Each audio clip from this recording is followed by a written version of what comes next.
देखो देखो चिन्हना शिवांश भैया अपनी बहनोइया है। चिन्हना शिवांश भैया अपनी बहनोइया है। आई है हंगे की दोसर हंगे, इहे हंगे की दोसर हंगे। परिछि की ना है, इहे हंगे की दोसर हंगे। केने गैले आस तो सब भैया आ चिन्ह से बहनोइया है।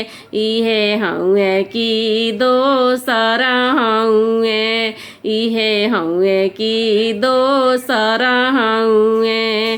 परिछि की ना है, इहे हंगे की दोसर हंगे, इहे हंगे की दोसर हंगे। परिछि की ना है, इहे हंगे की दोसर हंगे।